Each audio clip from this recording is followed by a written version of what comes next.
വിശദമായ വാർത്തകളിലേക്ക്. ബഡ്ജറ്റ് പ്രഖ്യാപനത്തിന് പിന്നാലെ രാജ്യത്ത് പെട്രോൾ ഡീസൽ വില കുതിച്ചുകയറുന്നു.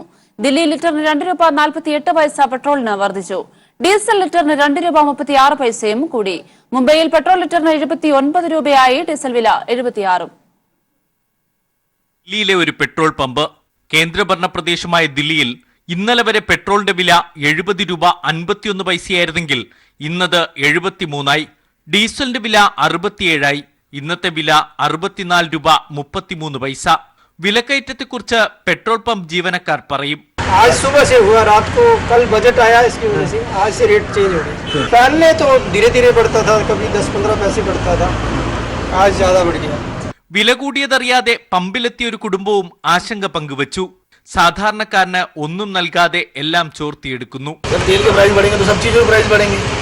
अगर तेल महंगा होगा तो हमारे खाने पीने की सब चीजें महंगी होंगी. तेल के प्राइस नहीं बढ़ने चाहिए. मतलब हम गरीब आदमियों को कुछ भी नहीं दिया, बाकियों को तो अलग सैलरी के रास्ते कुछ नहीं मिला. 2800 കോടി രൂപ ഖജനാവിലെത്തിക്കാനാണ് കേന്ദ്ര ധനമന്ത്രി പെട്രോളിനും ഡീസലിനും നികുതി വർദ്ധിപ്പിച്ചത്. ചരിത്രത്തിലാദ്യമായി ഇറക്കുമതി ചെയ്യുന്ന ക്രൂഡ് ഓയിലിനും ലെവി ഏർപ്പെടുത്തിയതോടെ എണ്ണ കമ്പനികൾ വില കൂട്ടി. മുംബൈയിലാണ് ഏറ്റവും ഉയർന്ന വില. പെട്രോൾ ലിറ്ററിന് 78 രൂപ 57 പൈസ, ഡീസൽ ലിറ്ററിന് 69 രൂപ 90 പൈസ. കൽക്കത്തയിലും ചെന്നൈയിലും പെട്രോൾ വില 75 രൂപ 15 പൈസയായും ഉയർന്നു. ബഡ്ജറ്റ് പ്രഖ്യാപനം വന്ന മണിക്കൂറുകൾക്കുള്ളിൽ തന്നെ പെട്രോൾ കമ്പനികൾ പമ്പുടമകൾക്ക് വില ഉയർത്താനുള്ള നിർദ്ദേശം നൽകി. പെട്രോളിന്റെയും ഡീസലിന്റെയും ഈ വിലക്കയറ്റം അവശ്യ സാധനങ്ങളുടെ വില ഉയർത്തുമെന്ന ആശങ്കയിലാണ് ഇപ്പോൾ രാജ്യം. ഡൽഹിയിൽ നിന്നും അതുൽസിക്കൊപ്പം സന്തോഷ് സർലിംഗ്. രാജ്യത്ത് വിലക്കയറ്റ ഭീഷണി ഉയർത്തി പെട്രോൾ ഡീസൽ വർധനവ്. രണ്ടാം മോദി സർക്കാരിന്റെ ആദ്യ ബഡ്ജറ്റിനെ തുടർന്നാണ് ഇന്ധനവിലയിൽ വൻ വർധനവുണ്ടായിരിക്കുന്നത്. പെട്രോളിന് 2 രൂപ 50 പൈസയും ഡീസലിന് 2 രൂപ 47 പൈസയുമാണ് വർദ്ധിച്ചത്. കേന്ദ്ര ബജറ്റിൽ ചുമത്തിയ അധിക നികുതിയെ തുടർന്നാണ് രാജ്യത്ത് പെട്രോളിന്റെയും ഡീസലിന്റെയും വില കുത്തനെ ഉയർന്നത്. സംസ്ഥാനത്ത് പെട്രോളിന് 2 രൂപ 50 പൈസയും ഡീസലിന് 2 രൂപ 47 പൈസയുമാണ് കൂടിയത്. ഇന്ധന എക്സൈസ് തീരുവ, റോഡ് സെസ് ഇനങ്ങളിൽ ഓരോ രൂപയുടെ വർധനവാണ് ധനമന്ത്രി നിർമ്മല സീതാരാമൻ ഇന്നലെ ബജറ്റിൽ പ്രഖ്യാപിച്ചത്. ഇതുവഴി മാത്രം പെട്രോളിനും ഡീസലിനും കൂടിയത് 2 രൂപ വീതം. കേന്ദ്ര സർക്കാരിന്റെ ഈ നടപടി സാധാരണ ജനങ്ങളെ വല്ലാതെ ബാധിക്കുമെന്നുറപ്പാണ്. സർക്കാർ കയറി ആദ്യത്തെ മോദി സർക്കാരിന്റെ ആദ്യത്തെ ബജറ്റിലാണ് തുടക്കമേ പാവപ്പെട്ടവർക്ക് വേണ്ടി ഇന്ധന വില വർദ്ധിച്ചിരിക്കുന്നത്. അത് ഞങ്ങൾ എന്ത് ചെയ്യും? ഇങ്ങനെ പോയാൽ വണ്ടി വീട്ടിൽ വെച്ചിട്ട് സൈക്കിളിൽ നടക്കേണ്ടി വരും. വളരെ മോശമായി പോയി. എനിക്ക് എത്ര പറയാൻ പറ്റുമോ, വളരെ മോശമായി. ഇതിനും കൂടാൻ സാധ്യതയുണ്ട്, കൂടാനേ സാധ്യതയുള്ളൂ. സംസ്ഥാനത്തെ ഇന്ധനവില പരിശോധിക്കുമ്പോൾ തിരുവനന്തപുരത്ത് നിന്ന് പെട്രോളിന് 76 രൂപ 22 പൈസയും ഡീസലിന് 71 രൂപ 64 പൈസയുമാണ്. എറണാകുളത്ത് പെട്രോളിന് 74 രൂപ 81 പൈസയും ഡീസലിന് 70 രൂപ 51 പൈസയുമാണ്. കോഴിക്കോട് പെട്രോളിന് 75 രൂപ 24 പൈസയും ഡീസലിന് 70 രൂപ 74 പൈസയുമാണ്. ഇന്ധനവില കൂടിയതോടെ വിപണിയിൽ നിത്യോപയോഗ സാധനങ്ങളുടെ വില കുത്തനെ ഉയരും. ഇത് വലിയ പ്രതിഷേധത്തിനിടയാക്കും. ഡീസൽ പെട്രോൾ വില കൂടിയ പിന്നെ ഓട്ടോമാറ്റിക്കായിട്ട് സാധനങ്ങൾക്കെല്ലാം നിത്യോപയോഗ സാധനങ്ങൾക്ക് വില കൂടുമല്ലോ. അത് വളരെയധികം ജനങ്ങളെ ദ്രോഹിക്കുന്നതും അല്ലെങ്കിൽ തൊഴിലാളികളെ ദ്രോഹിക്കുന്നതും വളരെ വിഷമമാണ്. അസംസ്കൃത എണ്ണയുടെ വില കുറയുമ്പോൾ നികുതി കൂട്ടുകയും വില കൂടുമ്പോൾ നികുതി കുറയ്ക്കാതിരിക്കുകയും ചെയ്യുന്നത് തുടരുന്നതാണ് ജനങ്ങൾക്ക് ബുദ്ധിമുട്ടുണ്ടാക്കുന്നത്. ഒന്നാം മോദി സർക്കാർ അധികാരത്തിൽ കയറിയപ്പോഴും ഇന്ധനവില കുത്തനെ ഉയർത്തിയിരുന്നു. ഇത് രാജ്യത്ത് വലിയ പ്രതിഷേധത്തിന് ഇടയാക്കുകയും ചെയ്തിരുന്നു. കൈരളി ന്യൂസ്, തിരുവനന്തപുരം. ആന്തൂരിലെ സാജന്റെ കൺവെൻഷൻ സെന്ററിന് അനുമതി നൽകാമെന്ന് ഉത്തരവ്. തദ്ദേശ വകുപ്പ് അഡീഷണൽ ചീഫ് സെക്രട്ടറിയാണ് ഉത്തരവിറക്കിയത്. സെന്ററിന് ഓക്യുപ്പൻസി സർട്ടിഫിക്കറ്റ് നൽകുന്നതിനാവശ്യമായ നടപടി സ്വീകരിക്കാൻ ആന്തൂർ നഗരസഭാ സെക്രട്ടറിക്ക് നിർദ്ദേശം നൽകി. സർക്കാർ പരിശോധനയിൽ കണ്ടെത്തിയ ചട്ടലംഘനങ്ങൾ പരിഹരിച്ചുവെന്ന് ഉറപ്പാക്കിയ ശേഷമാകും അനുമതി നൽകുക. ആന്തൂരിൽ ആത്മഹത്യ ചെയ്ത പ്രവാസി വ്യവസായി സാജന്റെ കൺവെൻഷൻ സെന്ററിൽ സർക്കാർ നിയോഗിച്ച ചീഫ് ടൗൺ പ്ലാനർ വിജിലൻസ് നടത്തിയ പരിശോധനയിൽ 4 ചട്ടലംഘനങ്ങളായിരുന്നു കണ്ടെത്തിയിരുന്നത്. റിപ്പോർട്ടിന്റെ അടിസ്ഥാനത്തിൽ ചട്ടലംഘനങ്ങൾ പരിഹരിക്കാൻ സാജന്റെ കുടുംബത്തോട് ആവശ്യപ്പെട്ടിരുന്നു. ഇവയെല്ലാം പരിഹരിച്ച് സ്ട്രക്ചറൽ സ്റ്റെബിലിറ്റി സർട്ടിഫിക്കറ്റ് ലഭ്യമാകുന്ന മുറയ്ക്ക് കൺവെൻഷൻ സെന്ററിന് ഒക്കുപ്പൻസി സർട്ടിഫിക്കറ്റ് ആന്തൂർ നഗരസഭാ സെക്രട്ടറി നൽകണമെന്നാണ് തദ്ദേശ വകുപ്പ് അഡീഷണൽ ചീഫ് സെക്രട്ടറി നിർദ്ദേശം നൽകിയിരിക്കുന്നത്. കണ്ടെത്തിയ ചട്ടലംഘനങ്ങൾ പരിഹരിച്ചു എന്നതും നഗരസഭാ സെക്രട്ടറി ഉറപ്പുവരുത്തണം. ഇതിനായി സെക്രട്ടറി തന്നെ കൺവെൻഷൻ സെന്റർ പരിശോധിക്കണം. സെന്ററിന് ഒക്യുപ്പൻസി സർട്ടിഫിക്കറ്റ് നൽകുന്നതുമായി ബന്ധപ്പെട്ട ഫയൽ കഴിഞ്ഞ ദിവസമാണ് പരിശോധിച്ച് ഉചിതമായ തീരുമാനമെടുക്കാൻ നിർദ്ദേശിച്ച് തദ്ദേശ വകുപ്പ് മന്ത്രി AC മൊയ്തീൻ തദ്ദേശ വകുപ്പ് അഡീഷണൽ ചീഫ് സെക്രട്ടറിക്ക് കൈമാറിയത്. നിസാര കാരണങ്ങളാലും പരിഹരിക്കപ്പെടാവുന്ന പ്രശ്നങ്ങളുടെ പേരിലും ആർക്കും ലൈസൻസ് നൽകാതിരിക്കരുത് എന്നതും മന്ത്രി നിർദ്ദേശിച്ചിരുന്നു. അതിന്റെ അടിസ്ഥാനത്തിലാണ് സാജന്റ് കൺവെൻഷൻ സെന്ററിന് അനുമതി നൽകാമെന്ന് ഉത്തരവായത്. കൈരളി ന്യൂസ്, തിരുവനന്തപുരം. കേരള കോൺഗ്രസ് ജോസഫ് വിഭാഗത്തിലെ ഉന്നതാധികാര സമിതി അംഗങ്ങളുടെ യോഗം ഇന്ന് കൊച്ചിയിൽ ചേരും. ഭാവി പരിപാടികൾ ചർച്ച ചെയ്യുന്നതിനാണ് യോഗം. കേരള കോൺഗ്രസിന്റെ 27-അംഗ ഉന്നതാധികാര സമിതിയിലെ 15 അംഗങ്ങൾ യോഗത്തിൽ പങ്കെടുത്തേക്കും. ഉച്ചയ്ക്ക് ശേഷം 3-ന് നടക്കുന്ന യോഗത്തിൽ PJ ജോസഫിനെ കൂടാതെ Mons Joseph, CF Thomas, Joy Abraham തുടങ്ങിയ നേതാക്കളും പങ്കെടുക്കും. പാർട്ടിയിൽ പിളർപ്പ് ഉറപ്പായ പശ്ചാത്തലത്തിൽ ഭാവി പരിപാടികളും പിളർപ്പ് സൃഷ്ടിച്ചേക്കാവുന്ന നിയമപ്രശ്നങ്ങളും യോഗം ചർച്ച ചെയ്യും.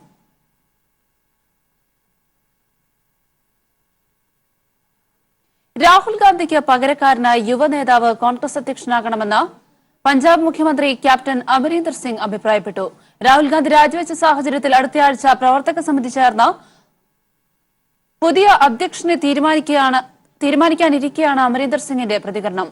ഇന്ത്യയിൽ എവിടെയും താഴെത്തട്ടിൽ വരെ സ്വാധീനമുള്ള യുവനേതാവിനെയാകണം പ്രവർത്തക സമിതി തെരഞ്ഞെടുക്കേണ്ടതെന്നും അമരീന്ദർ സിംഗ് ചൂണ്ടിക്കാട്ടി.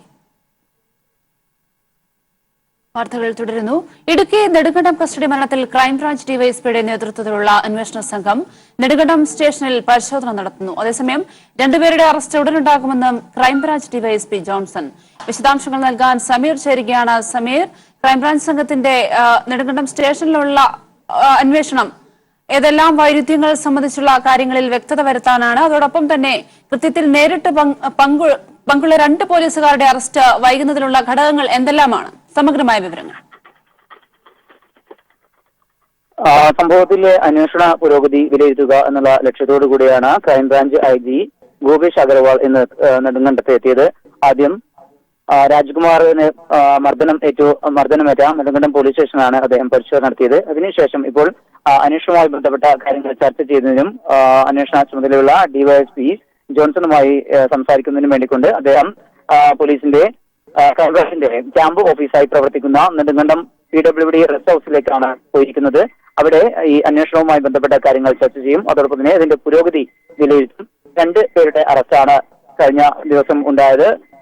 നെടുങ്കണ്ടം SI ആയിട്ടുള്ള KA സാബുവിന്റെയും CPO സജീവ് ആന്റണിയുടെയും. ഇതോടൊപ്പം തന്നെ 2 പേർ കൂടി അറസ്റ്റിലാവാനുമുണ്ട്.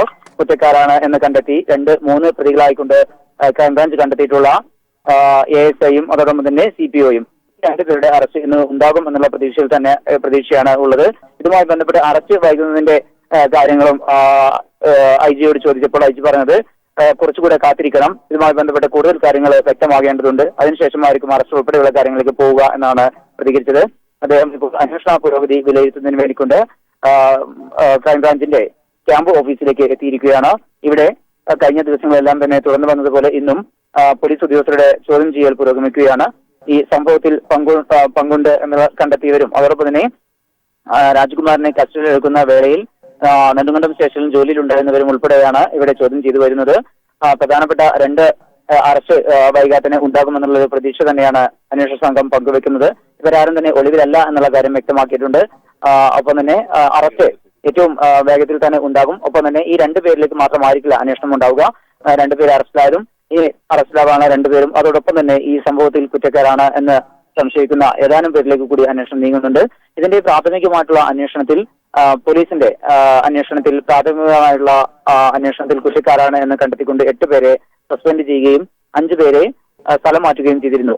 ഈ 13 പേരിലേക്ക് തന്നെയാണ് ക്രൈംബ്രാഞ്ചിന്റെ അന്വേഷണവും കേന്ദ്രീകരിച്ചിരിക്കുന്നത്. ഇതിൽ 4 പേരാണ് ഇപ്പോൾ പ്രതിപ്പട്ടികയിലുള്ളവരും അതോടൊപ്പം തന്നെ അറസ്റ്റിലായവരും. എന്തായാലും ഇന്ന് തന്നെ ഈ അറസ്റ്റ് ഉണ്ടാകും എന്നുള്ള ഒരു പ്രതീക്ഷ തന്നെയാണ് ക്രൈംബ്രാഞ്ച് അന്വേഷണ സംഘം പങ്കുവെക്കുന്നത്. ക്രിസ്റ്റി, നെടുങ്കണ്ടം കസ്റ്റഡി മരണത്തെ തുടർന്ന് ക്രൈംബ്രാഞ്ച് ഡിവൈഎസ്പിയുടെ നേതൃത്വത്തിലുള്ള അന്വേഷണ സംഘം നെടുങ്കണ്ടം പോലീസ് സ്റ്റേഷനിൽ പരിശോധന നടത്തി. വിശദാംശങ്ങൾ നൽകിയത് സമീറാണ്. 2ാം മോദി സർക്കാരിന്റെ ആദ്യ ബഡ്ജറ്റിൽ കേരളത്തിന് അവഗണന. ഏറെ നാളായുള്ള എയിംസ് എന്ന ആവശ്യവും വായ്പാ പരിധി ഉയർത്തണമെന്നതടക്കമുള്ള ആവശ്യങ്ങളും പരിഗണിച്ചില്ല. കശുവണ്ടി ബോർഡിനും സമുദ്രോൽപ്പന്ന കയറ്റുമതി ബോർഡിനും അനുവദിച്ച തുകയും കഴിഞ്ഞ തവണത്തേക്കാൾ കുറവ്. ഇതിനു പുറമെ എണ്ണവില വർധനവ് കേരളത്തിലെ ജനങ്ങൾക്ക് ഇരട്ടി പ്രഹരമായി. നിർമ്മല സീതാരാമൻ അവതരിപ്പിച്ച ആദ്യ ബജറ്റിൽ കേരളത്തിന് അവഗണന മാത്രം. കേരളത്തിന്റെ ഏറെ നാളായുള്ള എയിംസ് എന്ന ആവശ്യം ഇത്തവണയും പരിഗണിച്ചില്ല. അതോടൊപ്പം പ്രളയാനന്തര പുനർനിർമ്മാണവും ദേശീയപാത വികസനവും ബജറ്റിൽ നിർമ്മലാ സീതാരാമൻ പരാമർശിച്ചിട്ടുമില്ല. കടുത്ത സാമ്പത്തിക പ്രതിസന്ധിയുടെ പശ്ചാത്തലത്തിൽ വായ്പാ പരിധി ഉയർത്തണമെന്ന് സംസ്ഥാനം ആവശ്യപ്പെട്ടിരുന്നെങ്കിലും ബജറ്റിൽ ഇത്തരം പ്രഖ്യാപനങ്ങളുമില്ല. അതേസമയം കേരളത്തിന് പ്രഖ്യാപിച്ച നികുതി വിഹിതം 20,228.33 കോടി രൂപ മാത്രമാണ്. കേരളം ആഗ്രഹിച്ച പ്രധാനപ്പെട്ട ഒരു കാര്യത്തിനും വ്യക്തമായ ഒരു നിർദ്ദേശവും ബഡ്ജറ്റിൽ ഇല്ലെന്നാണ് പ്രാഥമികമായ പരിശോധനയിൽ മനസ്സിലാക്കുന്നത്. പ്രളയാനന്തര പുനഃസൃഷ്ടിക്ക് വേണ്ടിയുള്ള ധനസഹായം, കേരളത്തിന് വായ്പയെടുക്കാനുള്ള പരിധി ഉയർത്തണമെന്ന ആവശ്യം, ഇതിന്മേലൊന്നും ഒരു പ്രതികരണവുമില്ല. അതുമാത്രമല്ല, കേരളം നേരത്തെ മുതൽ ആവശ്യപ്പെട്ടു വരുന്ന എയിംസ്, റെയിൽവേ വികസനം, നാഷണൽ ഹൈവേ വികസനം ഉൾപ്പെടെയുള്ള ഒരു കാര്യത്തിലും ഒരു നിർദ്ദേശവുമില്ല. കോഫി ബോർഡിന് 200 കോടിയും കശുവണ്ടി ബോർഡിന് 1 കോടി രൂപയുമാണ് അനുവദിച്ചിട്ടുള്ളത്. കഴിഞ്ഞ ബഡ്ജറ്റിൽ അനുവദിച്ചതിനേക്കാൾ 3 കോടി രൂപയുടെ കുറവാണ് കശുവണ്ടി ബോർഡിന് ഉണ്ടായിരിക്കുന്നത്. ഇതിനു പുറമെ തേയില ബോർഡിന് 150 കോടിയും സുഗന്ധവ്യഞ്ജന ബോർഡിന് 100 കോടിയുമാണ് നിർമ്മലാ സീതാരാമന്റെ ആദ്യ ബജറ്റിൽ അനുവദിച്ചത്. അതേസമയം സമുദ്രോൽപ്പന്ന കയറ്റുമതി ബോർഡിന് അനുവദിച്ചിരിക്കുന്നത് 90 കോടി രൂപ മാത്രം. കഴിഞ്ഞ ബഡ്ജറ്റിൽ 105 കോടി അനുവദിച്ചപ്പോഴാണ് ഇത്തവണ 15 കോടിയുടെ കുറവ് വന്നിരിക്കുന്നത്. കടുത്ത അവഗണന നേരിട്ടപ്പോൾ കേരളത്തിനെ ആശ്വസിക്കാൻ കശുവണ്ടിയുടെ ഇറക്കുമതി ചുങ്കം 2.5 ആയിരുന്നത് എടുത്തു കളഞ്ഞു എന്നത് മാത്രം. അതോടൊപ്പം പെട്രോളിന്റെയും ഡീസലിന്റെയും വില വർദ്ധിപ്പിക്കാനുള്ള തീരുമാനം കേരള ജനതയെ ഏറെ ദുഷ്കരമായി ബാധിക്കും. കൈരളി ന്യൂസ്, ദില്ലി.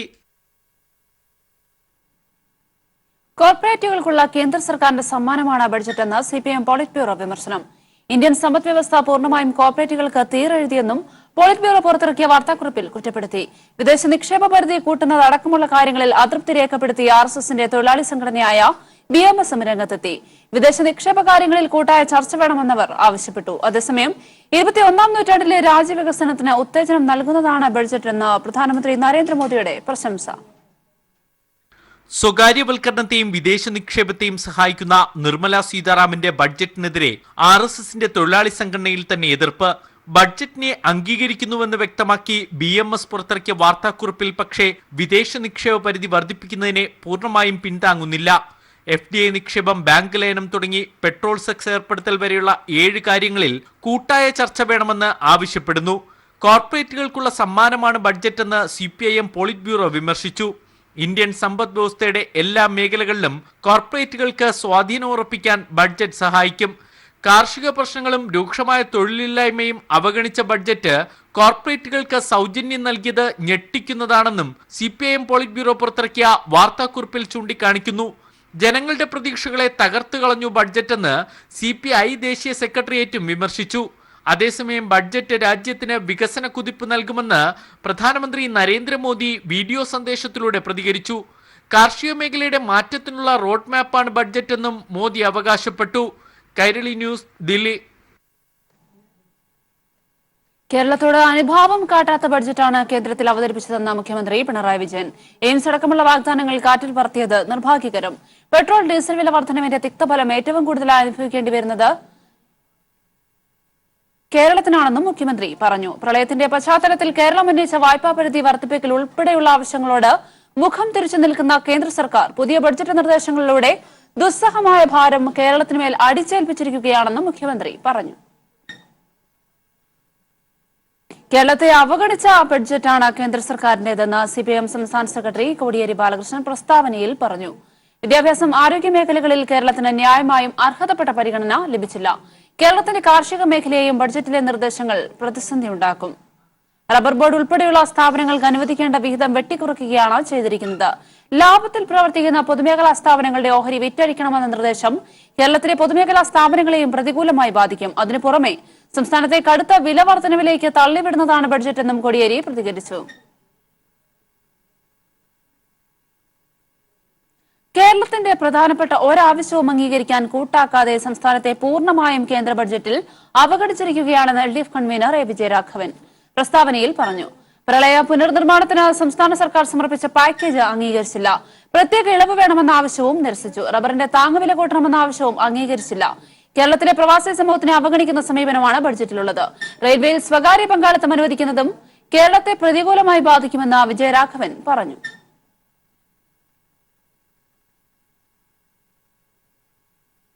സ്വർണത്തിന്റെ കസ്റ്റംസ് തീരുവ കൂട്ടിയത് മൂലം അനധികൃത കച്ചവടം വ്യാപകമാകുമെന്ന് Malabar Gold chairman MB Muhammad. പവന് 650 രൂപ വരെ വർദ്ധിച്ചു. സ്വർണ്ണ കള്ളക്കടത്തിന് വഴിവെക്കുന്ന നടപടിയാണ് ബഡ്ജറ്റിലൂടെ ഉണ്ടായതെന്നാണ് പ്രധാന വിമർശനം. ബജറ്റിൽ സ്വർണത്തിന്റെ കസ്റ്റംസ് തീരുവ വർദ്ധിപ്പിച്ചതോടെ സ്വർണ്ണ വിപണിയിൽ വ്യാപക പ്രതിഷേധങ്ങളാണ് ഉയരുന്നത്. സാധാരണക്കാരന്റെ കരുതൽ ധനം കൂടിയാണ് സ്വർണം. കസ്റ്റംസ് തീരുവ 10-ൽ നിന്നും 12.5% വർദ്ധിപ്പിച്ചതോടെ ഈ രംഗത്ത് കള്ളക്കടത്തും ക്രിമിനൽ വൽക്കരണവും വർദ്ധിക്കാനിടയാകുമെന്ന് Malabar Gold chairman MP Ahmed പറയുന്നു. ഈ ഇമ്പോർട്ട് ഡ്യൂട്ടി വർദ്ധിക്കുന്നത് കൊണ്ട് കള്ളക്കടത്ത് മാഫിയ, ഒരു വലിയൊരു മാഫിയ, ക്രിമിനൽ മാഫിയ വർദ്ധിക്കും. അതിനെ ഒഴിവാക്കുക എന്നുള്ളത് മാത്രമാണ് ഇതിലുള്ളൂ. കസ്റ്റംസ് തീരുവ കൂട്ടിയതുമൂലം അനധികൃത കച്ചവടവും വർദ്ധിക്കാൻ വഴിയൊരുക്കുകയാണ് സർക്കാർ ചെയ്യുന്നത്. പവന് 650 രൂപ വരെ വർദ്ധിച്ചു. സ്വർണ്ണക്കള്ളക്കടത്തിന് വഴിവെക്കുന്ന നടപടികളാണ് കേന്ദ്ര സർക്കാരിന്റെ ഭാഗത്തു നിന്നും ഉണ്ടാവുന്നതെന്നും MP അഹമ്മദ് പറയുന്നു. എത്രയും പാവപ്പെട്ടവന്റെ ഇടത്തക്കാരന്റെയും സാധാരണക്കാരന്റെയും ഇൻവെസ്റ്റ്മെന്റ് ഗോൾഡാണ്. എല്ലാവർക്കും അറിയാവുന്നതാണ്. അവർക്ക് പെട്ടെന്ന് പണം വെക്കാം ആവശ്യം വന്നാൽ. അതുകൊണ്ട് സ്വർണം ഒരു ഇന്ത്യൻ കൾച്ചറിന്റെ പാർട്ടാണ്. ഇന്ത്യയിൽ തന്നെ 30,000 മുതൽ 50,000 ടൺ വരെ ഹൗസ് ഹോൾഡ് ഗോൾഡ് ഉണ്ട്. അപ്പോൾ ഇതിനെ കണ്ണു വെച്ചുകൊണ്ട് അൺഅക്കൗണ്ടഡ് ബിസിനസ്സിനെ വളർച്ച കൂട്ടുന്ന ഒരു വലിയ രീതിയാണ് ഗവൺമെന്റിന്റെ തെറ്റായ നയം കൂടി വരുന്നത്. കൈരളി ന്യൂസ്, കോഴിക്കോട്. സംസ്ഥാനത്തെ പ്രൈമറി സ്കൂളുകളിൽ നിർമ്മിച്ച ഹൈടെക് ലാബുകളുടെ ഉദ്ഘാടനം മുഖ്യമന്ത്രി തിരുവനന്തപുരത്ത് നിർവഹിച്ചു. പദ്ധതിയുടെ ആദ്യഘട്ടത്തിൽ 9,941 സ്കൂളുകളിലാണ് ലാബുകൾ നിർമ്മിച്ചത്. കേരളത്തിലെ പൊതുവിദ്യാലയങ്ങൾ സാങ്കേതിക മികവിലേക്ക് ഉയർത്തുന്നതിന്റെ ഭാഗമായാണ് പ്രൈമറി സ്കൂളുകളിൽ സർക്കാർ ഹൈടെക് ലാബുകൾ തയ്യാറാക്കിയിരിക്കുന്നത്. പൊതുവിദ്യാലയങ്ങൾ മികവിന്റെ കേന്ദ്രങ്ങളാക്കുന്നതിനായി സെക്കൻഡറി, ഹയർ സെക്കൻഡറി തലത്തിൽ 45,000 ക്ലാസ് മുറികൾ ഹൈടെക് ആക്കിയതിന്റെ തുടർച്ചയായാണ് 9,941 പ്രൈമറി സ്കൂളുകളിൽ സർക്കാർ ഹൈടെക് ലാബുകൾ നിർമ്മിച്ചിരിക്കുന്നത്. 292 കോടി രൂപയാണ് നിർമ്മാണ ചെലവ്. കേരളത്തിന്റെ വികസന ചരിത്രത്തിലെ നേട്ടമാണിത്. പാട്ടിലൂടെയും കളികളിലൂടെയും പഠിക്കുവാനുള്ള സമയമാണ് കുട്ടിക്കാലമെന്നും അതിനുവേണ്ട സൗകര്യമാണ് സർക്കാർ സ്കൂളുകളിൽ ഒരുക്കുന്നതെന്നും മുഖ്യമന്ത്രി പരിപാടി ഉദ്ഘാടനം ചെയ്തുകൊണ്ട് പറഞ്ഞു. ഇനി ഇതിന്റെ ഫലപ്രദമായ ഉപയോഗം ഉറപ്പുവരുത്തുകയാണ് വേണ്ടത്. അത് നമ്മൾ ഓരോരുത്തരുടെയും ഉത്തരവാദിത്തമായി ഏറ്റെടുക്കേണ്ടതായിട്ടുണ്ട്. ഇത്തരം സംവിധാനങ്ങൾ നമ്മുടെ കുട്ടികളുടെ സർവതോന്മുഖമായ നിലവാര വളർച്ചയ്ക്ക് ഉപകാരപ്പെടുന്നുവെന്ന് അധ്യാപകരും രക്ഷിതാക്കളും പൊതുസമൂഹവും മനസ്സിലാക്കേണ്ടതായിട്ടുണ്ട്. വിനോദത്തിലൂടെ വിദ്യാഭ്യാസം നൽകുന്നതിന് വേണ്ടിയാണ് ഹൈടെക് ലാബുകൾ തയ്യാറാക്കിയിരിക്കുന്നത്. പദ്ധതിക്ക് വേണ്ടി കുറഞ്ഞ സമയം കൊണ്ട് അധ്യാപകർക്ക് പ്രത്യേക IT പരിശീലനവും നൽകി. കിഫ്ബി ധനസഹായത്തോടെയാണ് ലാബുകളുടെ നിർമ്മാണം പൂർത്തിയാക്കിയിരിക്കുന്നത്. സ്കൂളുകളിലെ IT കൂട്ടായ്മയായ ലിറ്റിൽ കൈറ്റ്സ് യൂണിറ്റുകളിൽ സംസ്ഥാന തലത്തിൽ മികച്ച പ്രവർത്തനം നടത്തിയവർക്കുള്ള പുരസ്കാരവും മുഖ്യമന്ത്രി ചടങ്ങിൽ വിതരണം ചെയ്തു. കൈരളി ന്യൂസ്, തിരുവനന്തപുരം. ഡോക്ടർ ഗീതാകുമാർ എഴുതി ഒലിവ് പബ്ലിക്കേഷൻസ് പ്രസിദ്ധീകരിച്ച കനലുകൾ അണയാതെ എന്ന പുസ്തകം പ്രകാശനം ചെയ്തു. പ്രവാസി ജീവിതത്തിന്റെ നോവും നൊമ്പരവും അടയാളപ്പെടുത്തിയ പുസ്തകം മുൻമന്ത്രി MK മുനീർ, ചവറ MLA വിജയൻ പിള്ളയ്ക്ക് നൽകി പ്രകാശനം ചെയ്തു. മാധ്യമപ്രവർത്തകൻ MG രാധാകൃഷ്ണൻ പ്രകാശന ചടങ്ങിൽ സംസാരിച്ചു. നൂറ്റാണ്ട് കണ്ട ഏറ്റവും വലിയ പ്രളയത്തിൽ കിടപ്പാടം പൂർണ്ണമായി നഷ്ടമായപ്പോൾ സുമതി അമ്മയ്ക്ക് താങ്ങും തണലുമായത് സംസ്ഥാന സർക്കാരിന്റെ സഹകരണ വകുപ്പ് നടപ്പാക്കുന്ന കെയർ ഹോം പദ്ധതിയാണ്. സർവ്വവും നഷ്ടമായ പ്രതീക്ഷകളെല്ലാം തന്നെ അസ്തമിച്ചപ്പോൾ സുമതി അമ്മയ്ക്ക് കൈത്താങ്ങാവുകയായിരുന്നു കെയർ ഹോം പദ്ധതി. ചെന്നീർക്കര പഞ്ചായത്തിലെ 9-ാം വാർഡിൽ അഴകത്ത് അടിമുറിയിൽ വീട്ടിൽ സുമതിയമ്മയ്ക്കാണ് സർക്കാരിന്റെ കെയറോം പദ്ധതിയിലൂടെ വീട് ലഭിച്ചത്. കെയറോം പദ്ധതിയിലൂടെ ലഭിച്ച 4,97,000 രൂപയും മിച്ചം പിടിച്ച തുകയും ഉപയോഗിച്ചാണ് വീടിന്റെ നിർമ്മാണം പൂർത്തിയാക്കിയത്. വിസ്തൃതി 500 ചതുരശ്ര അടിയിൽ കുറയരുതെന്ന് നിർദ്ദേശമുണ്ടായിരുന്നുവെങ്കിലും പലയിടത്തും ഇതിൽ കൂടുതൽ വിസ്തീർണമുള്ള വീടുകളാണ് നിർമ്മിച്ചു നൽകിയിട്ടുള്ളത്. പ്രകൃതി ദുരന്തങ്ങളെ അതിജീവിക്കാൻ കഴിയുന്ന രീതിയിലാണ് വീടുകളുടെ രൂപകൽപ്പന. വീടിന്റെ ഉറപ്പ്, പരിസ്ഥിതി ഉയർത്തുന്ന വെല്ലുവിളികളെ നേരിടാനുള്ള അനുയോജ്യത തുടങ്ങിയവ ഉറപ്പാക്കിയിട്ടുണ്ടെന്ന് ഡെപ്യൂട്ടി രജിസ്ട്രാറും കെയറോം നോഡൽ ഓഫീസറുമായ MG പ്രമീള പറഞ്ഞു. പത്തനംതിട്ട ജില്ലയിൽ നമുക്ക് 114 വീടാണ് നിർമ്മിക്കാൻ തന്നിട്ടുള്ളത്. അത് റവന്യൂ ഡിപ്പാർട്ട്മെന്റ് അതിന്റെ ലിസ്റ്റ് തരികയും അതിനടിസ്ഥാനത്തിലാണ് നമ്മൾ വീട് നിർമ്മിക്കാൻ തയ്യാറായത്. ഏതാണ്ട് 64 സഹകരണ സ്ഥാപനങ്ങളാണ് ഇത് ഏറ്റെടുക്കാൻ തയ്യാറായത്. 114 വീടുകളും വ്യത്യസ്ത രീതിയിലാണ് നിർമ്മിച്ചത്. 600 ചതുരശ്ര അടി വിസ്തൃതിയുള്ള പുതിയ വീട്ടിൽ മകനും ഭാര്യയും 2 മക്കളും അടങ്ങുന്നതാണ് സുമതിയമ്മയുടെ കുടുംബം. അടുക്കള, 2 മുറി, ഹാൾ, ശുചിമുറി തുടങ്ങിയവയാണ് പുതിയ വീട്ടിലെ സൗകര്യങ്ങൾ. കെയർ ഹോം പദ്ധതിയിൽ നിന്ന് വീടുണ്ടെന്ന് പറഞ്ഞ് അനുവദിച്ചു. വീട് വെച്ച് ഞാനും കുഞ്ഞുങ്ങളുമായിട്ടാണ് താമസിക്കുന്നത്. നമ്മുടെ ഗവൺമെന്റിൽ നിന്ന് നമുക്ക് 5 ലക്ഷം രൂപ തന്നു. ഇത് കിട്ടിയതിൽ വളരെയേറെ സന്തോഷിക്കുന്നു. ഞങ്ങൾ ആഗ്രഹിക്കാത്തതിലും വലുത ഒരു സൗഭാഗ്യമാണ് ഞങ്ങൾക്ക് കിട്ടിയത്. അതിൽ ഞങ്ങൾ വളരെയേറെ സന്തോഷിക്കുന്നു. 2018 ഡിസംബറിൽ ആരംഭിച്ച വീടിന്റെ പണികൾ 2019 ഫെബ്രുവരിയോടെ പൂർത്തിയാക്കി. ജില്ലയിൽ കെയർ ഹോം പദ്ധതിയിലൂടെ ആദ്യം പൂർത്തിയാക്കിയ വീടുകളിൽ ഒരെണ്ണം സുമതി അമ്മയുടേതാണ്. വനംവകുപ്പ് മന്ത്രി കെ രാജുവിൽ നിന്നാണ് സുമതി അമ്മ വീടിന്റെ താക്കോൽ ഏറ്റുവാങ്ങിയത്. കൈരളി ന്യൂസ്, പത്തനംതിട്ട. പശ്ചിമേഷ്യയിൽ സംഘർഷം കനക്കുന്നു. 3 ദിവസം പിന്നിട്ടിട്ടും ഇറാന്റെ എണ്ണക്കപ്പൽ വിട്ടുകൊടുക്കാതെ ബ്രിട്ടൻ. സിറിയയിലേക്ക് അസംസ്കൃത എണ്ണ കടത്തിയെന്നാരോപിച്ചാണ് ഇറാന്റെ എണ്ണക്കപ്പൽ ബ്രിട്ടൻ പിടിച്ചെടുത്തത്.